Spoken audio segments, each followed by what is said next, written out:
Welcome back to Two Therapists Walk into a Podcast. We're really glad you're here with us today. If you're new to the podcast, I'm Robin Green, LCSW. And I'm Stephanie Edsel, LCSW. We're both trauma therapists and friends sharing conversations that we hope feel both grounding and validating. Here, we talk about trauma and the nervous system in ways that are honest, kind, and never shaming. This is a space where we hope you'll feel safe to be curious about yourself, your patterns, and what healing can look like when we take some of that pressure off. Before we get into today's episode, let's just take a moment to arrive. If it feels okay, you might pause and take a gentle breath. Feel your feet on the ground beneath you. Notice what's around you. You don't have to do anything, just notice. This is your invitation to check in with yourself and land in this moment, however you are.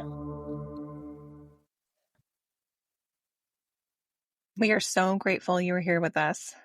Today we're talking about how trauma impacts the brain and nervous system. We're going to explore why some of your reactions, like freezing up, zoning out, feeling edgy, or snapping at someone, aren't character flaws. They're actually protective responses from a brain and body that learn to keep you safe.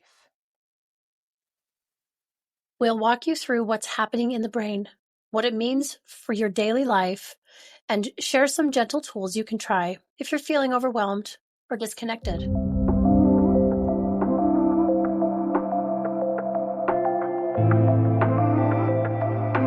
So, Stephanie, I'm just wondering, when did you first learn about how trauma affects the brain? Like, when did it kind of click for you?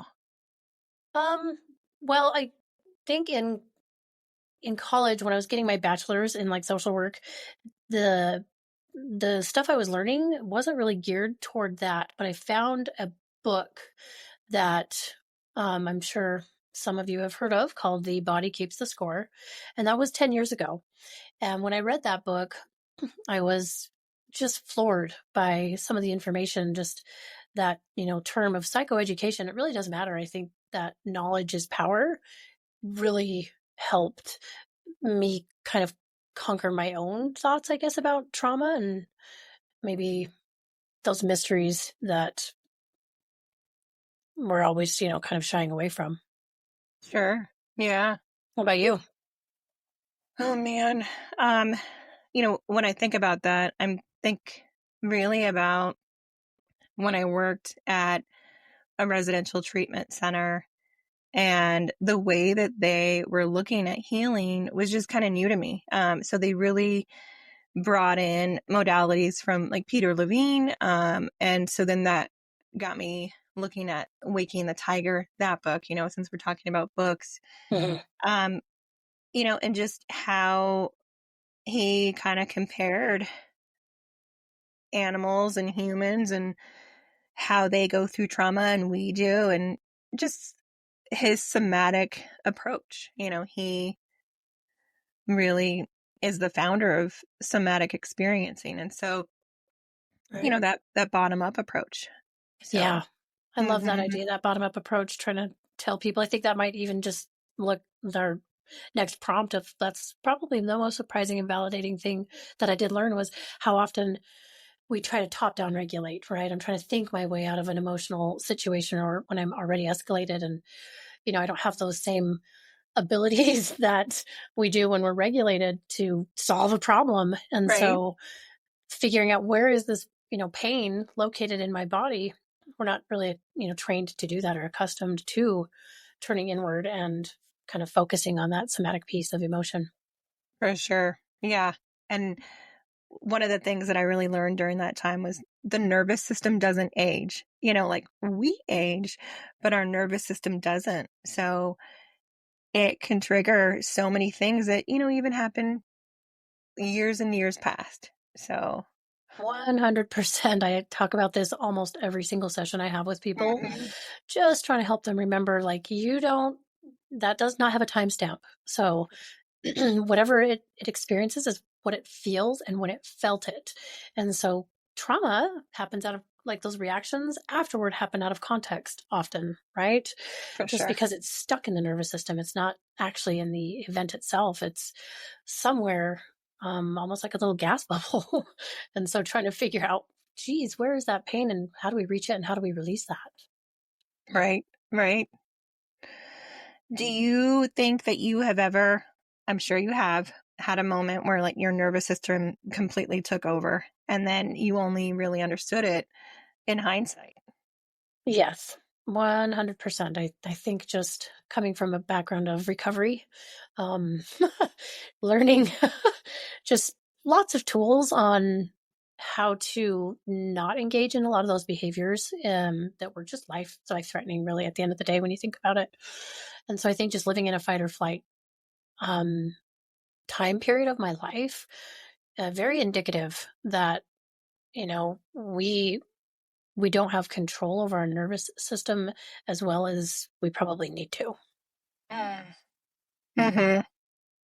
And also, even in those moments where we might freeze up, and then later shame ourselves, it's it's validating in that sense that like when you understand more about the brain, just those primal responses that you have no control over.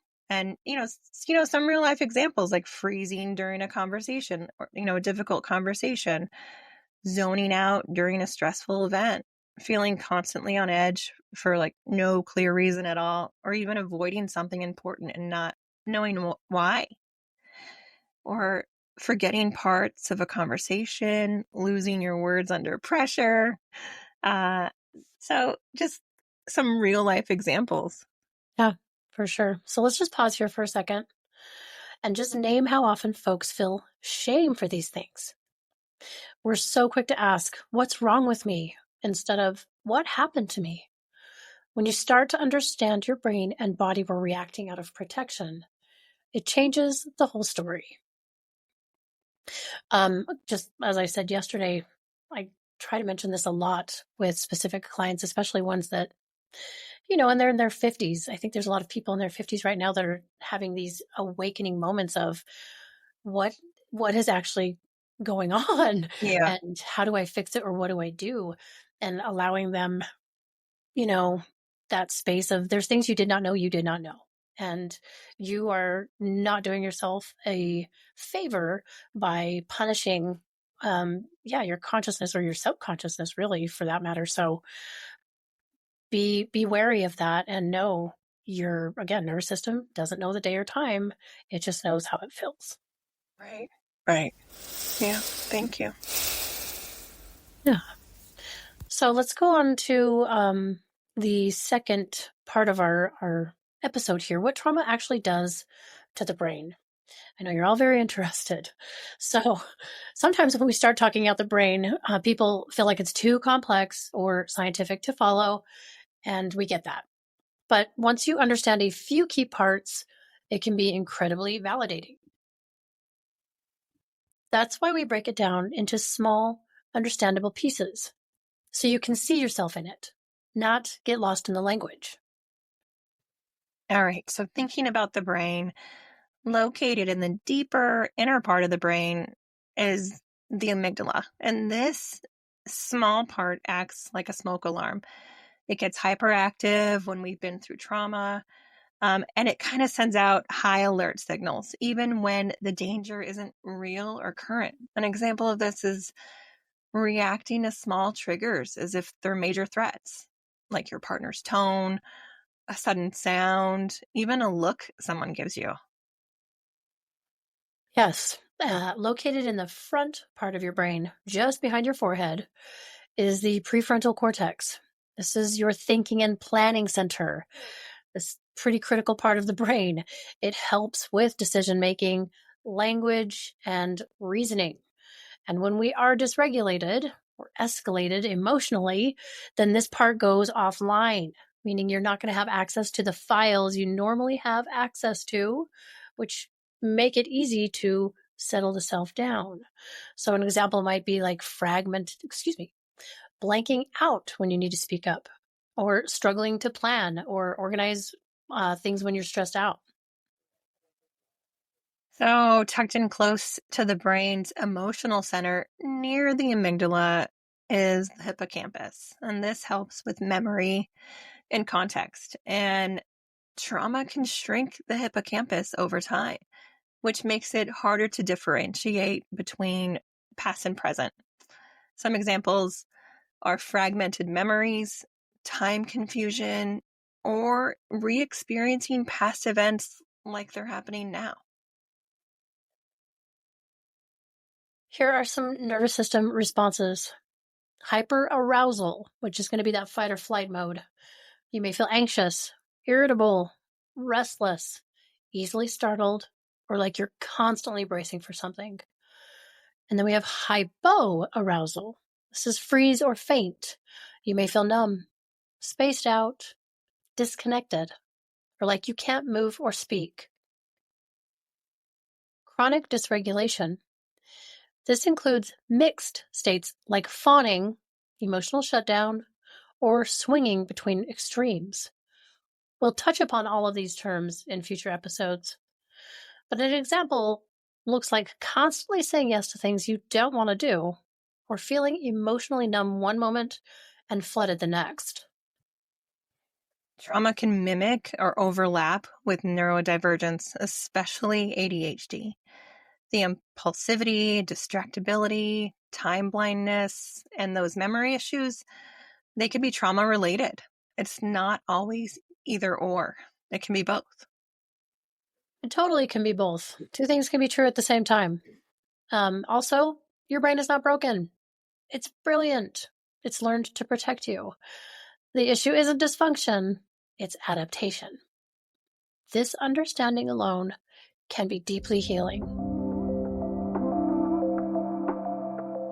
Now that we understand what's happening, let's talk about how to work with our brains and bodies, not against them. Here are a few practices that can help regulate the nervous system and support your healing. Co-regulation. We're wired for connection.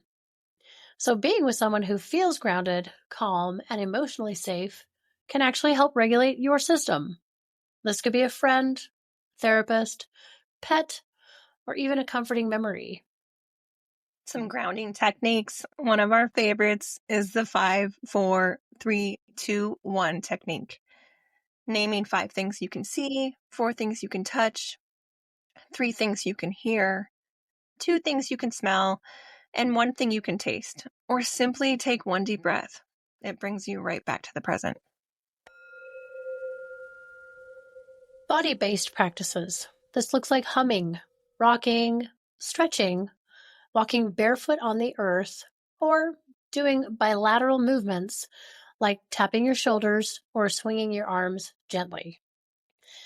These practices support brain integration by helping both hemispheres communicate, calming the whole system. Something we call name it to tame it, labeling what you're feeling with compassion. So this is going to sound like, this feels like anxiety, or my amygdala is doing its thing. This can reduce intensity and give you more agency in the moment. Rituals and rhythm. I love this. Kind of makes sense as to why we like exercising or even dancing. Our nervous system thrives on predictability. Small routines like lighting a candle in the morning, playing the same music before bed, or taking a daily walk can offer a sense of safety because brain does need to know what is the plan. Otherwise, it gets pretty sad and confused. You don't have to do everything at once. Pick one thing, stay curious. Safety and regulation builds slowly, and your body is always listening. So today, we explored how trauma affects the brain and nervous system, not to pathologize you, but to remind you that your reactions make perfect sense in the context of what you've lived through. These are adaptations, survival strategies, And now you have the chance to meet them with understanding rather than shame. Okay, let's transition. It is time for our nervous system nugget.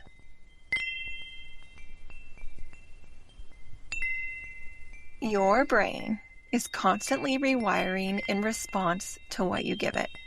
Small, consistent signals of safety, like rest, connection, breath, and rhythm, can reshape even the oldest patterns. You don't have to force it. You don't have to rush it. You just have to keep showing up with gentleness.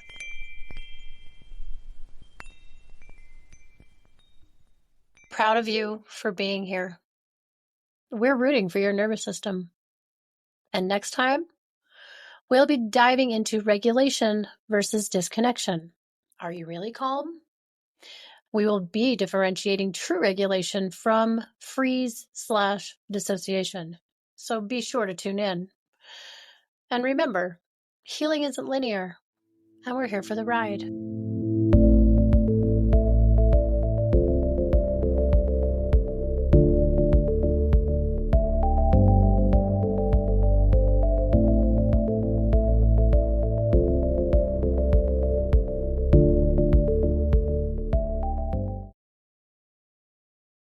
Thanks for sitting with us today. If something resonated, we'd love it if you shared the episode, left a review, or connected with us on social media. We're two therapists walk into a podcast on most platforms. You can listen and subscribe wherever you get your podcasts. This podcast is for informational and educational purposes only. It is not therapy, does not replace therapy, and does not establish a therapist-client relationship. If you're in crisis, please reach out to a qualified mental health professional or call 988 in the US.